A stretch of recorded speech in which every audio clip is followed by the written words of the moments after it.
Bueno, sigamos. Con esto, este va a ser el último, con esto terminamos. Bueno, ahora vamos a trabajar eh, el último tema que me gustaría charlar con ustedes, que ya no es sobre eh, el texto eh,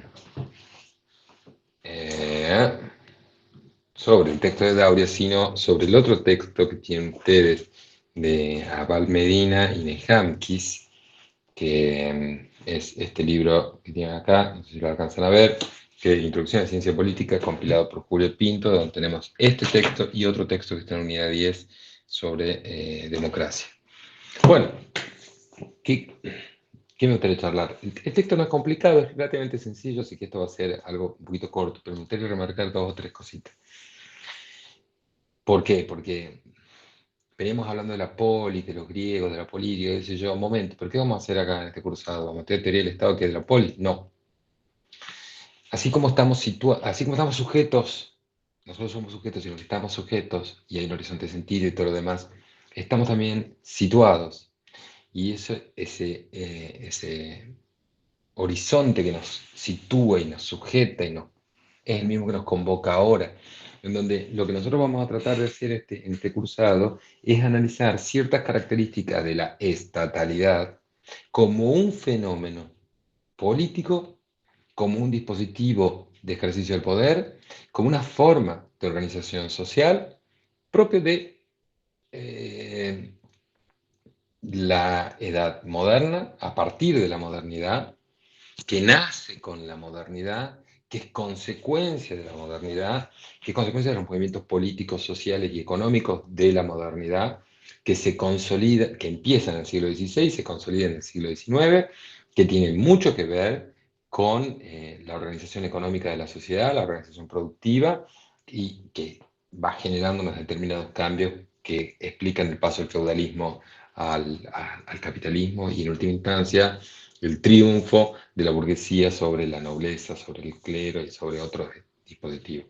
Es el Estado que estudiamos, es un Estado que nace, es un Estado occidental, no es cualquier, digamos, no es un Estado oriental, es un Estado moderno, no es un Estado antiguo, es un Estado que nace con el, digamos, con el Renacimiento, con esos protoestados-nación, pero que se convierten después en otro formato alrededor del siglo XIX. ¿Y qué es la estatalidad o la estatidad, de acuerdo a distintos autores? Es decir, esta idea de estatalidad es un dispositivo, lo vuelvo a decir, es un dispositivo de organización social, de ejercicio del poder y de organización política que supone estas características de externalizar el poder, que eso implica ejercer el poder y que otro reconozca que lo ejerce el poder, a monopolizar e institucionalizar la autoridad de la que dispongo, y para eso necesito que, digamos, controlar de modo monopólico el uso, por ejemplo, de la fuerza. No puede cualquiera ir a pegarle a alguien, solo pueden pegarle los policías, y los policías son míos que soy del Estado. ¿Entienden? Es la idea esa. La capacidad de diferenciar el control que se ejerce desde el Estado de otros tipos de controles de tipo social o de tipo político que puedan ser, eh, que pueden coexistir con la idea del Estado, pero que no se subsumen en él. Por ejemplo, la capacidad de control religioso, la capacidad de control moral, la capacidad de control familiar. Son distintos tipos, distintas organizaciones, es otro negocio al que se dedican. Y una cosa muy interesante que señala Valmedina es que uno de los requisitos es que para lograr identificar un Estado la necesidad de generar en sus propios miembros, perdón, dispositivos de identidad colectiva. Es maravilloso, porque en definitiva es lo que han hecho en el caso de la Argentina, la construcción de la argentinidad por la generación del 80, es decir, los colegios nacionales, las escuelas nacionales y demás, o sea, han construido la idea de Argentina sobre el territorio que no tenía esa identidad, sino que estaba más bien fragmentado. ¿Cómo se construyen esas identidades colectivas? Con mitos fundantes comunes, los padres de la patria, los héroes de la independencia, con, ¿cómo se llama? Símbolos de identificación común, la bandera, el escudo, con, eh, con himnos y cosas por el estilo. Bueno, De esa manera se construye la estatalidad. ¿Cómo llegamos a tener este Estado moderno? ¿Cómo llegamos a estudiar este Estado que nosotros decimos que es el que vamos a estudiar? Y bueno, en consecuencia, según explica Naval Medina, de distintas cosas que van ocurriendo desde el final de la Edad Media, que no es ninguna edad oscura, al contrario, el crecimiento de la banca hace que explote después precisamente la actividad financiera alrededor del siglo XV, XVI, y que permite el ulterior desarrollo. Bueno, y van apareciendo vías de consumo y dispositivos de un crecimiento muy grande que generó eh, mucha movilidad social y la aparición de la burguesía como una clase dominante, no dominante, sino pujante en esa época. Acá hay distintos temas que lo vamos a ir tratando después, así que no quiero detenerme en eso, pero eh, ahí está. A mí me interesa que charlemos un poquito más sobre esto, y como verán, estoy acotándome para que no todos los videos tengan 1000 horas. Eh, Veíamos una idea muy interesante y al mismo tiempo muy conflictiva, que es la finalidad de las instituciones sociales. El Estado tiende al bien común, o debería tender, pero no necesariamente. Acá nos estamos preguntando acerca de, bueno, ¿y qué es el Estado? Esa caracterización inicial que hace Cabal Medina de la concentración del poder, el monopolio, la coexistencia con otros dispositivos de regulación social, pero diferenciado. Bueno, el uso de la fuerza, el reconocimiento internacional, los criterios identitarios, ¿no? También nos hace pensar si es que eso que acabamos de caracterizar no aplica para cualquier cosa. Y en definitiva, eso nos haría, digamos, podríamos decir, bueno, si tiene razón en esa descripción, en esa caracterización, cualquiera, cualquier organización social, por muy injusta que sea, puede ser un Estado. Y qué horror, porque de repente puede ser que aquellos que no tienen la misma visión acerca de la necesidad de organizar la vida colectiva alrededor de ciertos arreglos institucionales que nos reconozcan justicia, igualdad, dignidad, equidad y demás, también estén al lado nuestro, a la par nuestra. Como Estado, quiero decir, como organizaciones estatales. Por ejemplo, el Estado Islámico, ISIS. ¿Cómo puede ser que eso sea un verdadero Estado si no tiende al bien común, tiene la satisfacción del bien espiritual, más bien? O torturan gente, matan gente, mutilan personas. Acá es donde aparecen las referencias a las dificultades que existen, y por eso les hago otra referencia, de tratar de asignarle finalidades a una organización estatal. Ahí es donde estamos mezclando las cosas. Ahí es donde estamos mezclando dispositivos prescriptivos con dispositivos normativos o prescriptivos. Probablemente mucha gente esté de acuerdo en que el Estado tenga que atender al bien común, no importa eso, lo relevante es saber cómo tenemos que hacer para poder mirar un determinado arreglo institucional y político y darnos cuenta que eso es un Estado y no, por ejemplo, otra cosa, otro tipo de entidad. Bueno, no podemos sacar, digamos, no podemos determinar eso si es que nos ponemos a asignarle finalidades, porque esas finalidades tienen que ver con las preferencias personales de cada una de las personas que miran ese objeto. Entonces, lo que tenemos que tratar de hacer es lograr una definición, digamos, formal, de categorías formales que me permitan identificar el fenómeno de la estatalidad con independencia de cómo se utilice ese Estado o la finalidad con la que se utilice ese Estado. Por eso, la definición clásica de Max Weber es la más útil para eso. ¿Cómo define el Estado? Como el monopolio legítimo del uso de la fuerza. ¿Y qué es legítimo? Ya después charlamos, pero un Estado, una característica esencial de la estatalidad, es que el Estado es quien monopoliza de modo legítimo el uso de la fuerza. Eso significa que yo no puedo salir a reprimir una manifestación, sino que lo va a hacer la policía. Significa que cuando el policía me pegue el Estado, y está bien que lo haga, bajo ciertas circunstancias, por supuesto. Eh, eh, si me encarcela, lo hace el Estado. usa la violencia, pero tiene derecho a hacerla. Yo no puedo encarcelar a alguien, yo no puedo matar a alguien, yo no puedo privar de la libertad a alguien. Un Estado que monopoliza legítimamente el uso de la fuerza, sí.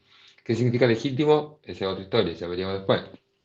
Pero en definitiva lo importante es entender que Weber lo que hace es describirnos, nos da una forma, una fórmula que lo que permite es establecer categorías que giran alrededor de lo único que el Estado no puede perder, que es el monopolio legítimo del uso de la fuerza.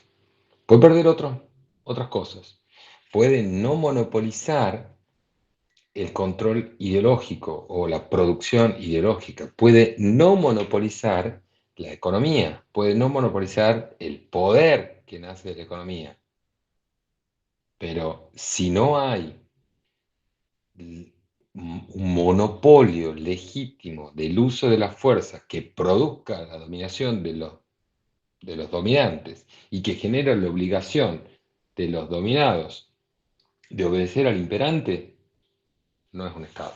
Entonces nos da una fórmula descriptiva que tiene un enorme valor de superar las problemáticas que veníamos hablando con relación a las teorías normativas acerca de qué me parece que tiene que hacer o cómo tiene que ser un Estado.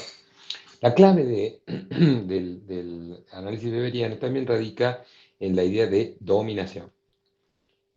Esto lo vamos a charlar 2 minutos nomás porque forma parte, entonces, digamos, son contenidos más bien de sociología, que van a ver ustedes un poco en el que viene, pero es importante darle un cierto marco para que puedan verlo acá, para que puedan entender de todo. Fíjense que nuevamente se trata de un análisis de carácter formal, en donde Weber lo que trata de hacer es organizar estas características de modo formal para que podamos aplicar en distintos lugares. La dominación es la probabilidad de encontrar obediencia para mandatos específicos o para mandatos genéricos o indeterminados dentro de un grupo específico de personas, ¿no? Y es una probabilidad que se incrementa, la frase es la probabilidad en la que se puede confiar de encontrar obediencia en un grupo determinado de personas para mandatos específicos o para toda clase de mandatos, cuando existe un cuadro administrativo burocrático que vehiculiza ¿cómo se llama? La voluntad del imperante. ¿Por qué esto es formal? Porque esto que acabamos de leer acá y que les pongo acá, que es la dominación como probabilidad de encontrar obediencia para mandatos específicos o para mandatos generales, o la probabilidad en la que se puede confiar de encontrar obediencia para mandatos y demás, se aplica a todo tipo de dominación. Weber clasifica en 3 tipos puros de dominación. Y en cualquiera de los casos, los dominados obedecen, es decir, obedecen al imperante porque creen en última instancia, creen en la legitimidad de su dominación. Por eso en la fórmula de la estatalidad está el monopolio legítimo del uso de la fuerza. Cuando creen cuando se ejerce esa dominación, cuando creen en la legitimidad de esa dominación. Legitimidad que puede provenir de distintas fuentes. Puede ser una legitimidad de tipo racional o burocrático, que así lo denomina el autor, que es cuando proviene de un acuerdo, de un pacto que establece competencias específicas para que las personas tomen decisiones. Puede provenir de la costumbre, puede venir de la tradición, puede provenir del carisma, puede provenir de distintos lugares. Pero la clave, para que podamos entenderlo, es la clave de todo esto está en que hay un alto nivel de formalización de impersonalidad que genera un ente abstracto que me permite identificar al Estado por sus características formales. Y dentro de esas características formales, una de las claves centrales es la centralidad del ejercicio del poder, porque sale y vuelve hacia el centro de la actividad política que es el Estado. Pensamos, por ejemplo, en el Estado argentino. El objetivo es el Estado, no el gobierno, el Estado. Entonces, la lucha política de los actores políticos tiende a ganar la casilla del medio. La casilla del medio es el Estado. La casilla del medio no es quien ejerce el gobierno, sino la existencia del Estado. Solo por la existencia del Estado es que se establecen dispositivos de dominación determinados. Entonces, la centralidad del Estado en la organización política y social de una determinada comunidad es clave. Pero para saber qué cosa es el Estado no podemos detenernos en establecer finalidades específicas que tenga, porque van a cambiar según las miradas políticas de cada uno de los actores que intervengan. Y por eso es que el análisis weberiano, que lo tiene el libro este de Valvedina, es que resulta tan útil. Y se terminó. En efecto, se terminó. No sé por qué no puedo dejar de compartir esta ventana. Ahora sí. Bueno, con este video chiquito que ya me encuentro un poco más cansado y un poco más... bueno, con esto liquidamos, con esto terminamos la primera unidad. Eh, vamos a ir viendo cómo nos manejamos, qué cosas tenemos que ajustar, qué cosas no podemos mantener y qué otras cosas sería conveniente cambiar. De momento, esto es lo que la idea que tenemos de darle cada vez más herramientas, capaz que se hace muy largo y nos dicen, bueno, ¿para qué tanto? ¿Y para qué tanto? Porque creemos que tal vez tienen más tiempo disponible, porque tenemos la oportunidad de trabajar en mayor profundidad algunos temas, porque los temas son complejos. Y precisamente porque los temas son complejos, también es que les hemos preparado una actividad que les pedimos que nos acompañen, que la realicen, que es el cuestionario, que es un control de lectura, muy sencillo, pero que requiere que hayan leído. Así que, bueno, después de haber sufrido estas clases, o estos pedazos de clase, o estas cosas parecidas a una clase, estaría bueno que le peguen una mirada, que lean el material bibliográfico durante esta semana, que va a estar disponible el material para que trabajen en eso. Bueno, nos vemos en los foros, nos vemos en los comentarios y a seguir trabajando. Chao, chao.